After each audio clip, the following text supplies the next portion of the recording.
Hi, I'm Oliver Ty. We're here at the 2018 NACCHO Members Conference, and I'm here with Rom from the Lowitja Institute. Now, Rom, tell us a bit about the Lowitja Institute, sort of what it is and perhaps where it came from. Sure, Oliver. So the Lowitja Institute's our national Aboriginal Torres Strait Islander Research Institute, and it's, I guess the most important thing to say is that it was birthed out of our own communities. So about 20 years we've had a number of organisations that preceded what is now the Lowitja Institute, and it's really the impetus was about bringing our people directly into the research business. So we've got a history of being researched as First Peoples, that research being driven by non-Indigenous people who themselves wanted to construct the questions that they thought were important for us.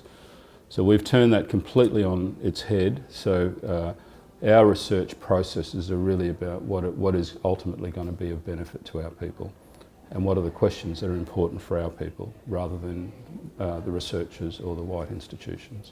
Fantastic. I understand that there's a few big things on the cards for the Lowitja Institute coming up, quite a big study, and also your conference.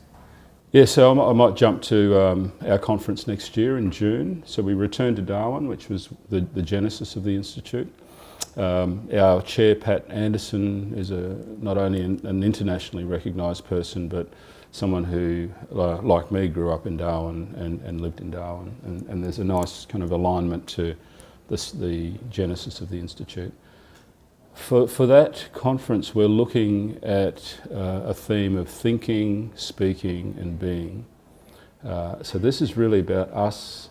You know, often people think about Indigenous peoples not as scientists or thinkers, but somehow we just happen to survive for 65,000 years, and in almost accidental ways.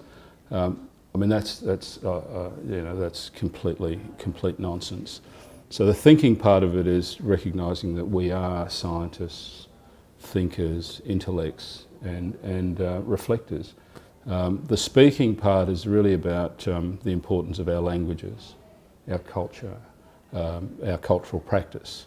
And the being really gets to the question of who are we as Indigenous peoples in the myriad and diversity of ways that we are and present ourselves and think about ourselves as Indigenous peoples. So all of that is relevant to a NACCHO membership. I should say that, you know, when we think about the kinds of knowledge systems that we have as Indigenous peoples, and the advocacy and the activism that we've seen in this country, it's largely been through Aboriginal community and Aboriginal community organisations, community-controlled organisations. So we really want to honour that. We've absolutely got to recognise the place of Indigenous organisations, not only in our past, but how we need to build that into the future. Thanks for that. That's some really fascinating stuff, and thanks for coming along to our conference this year and the support. And remember, we're here investing in what works.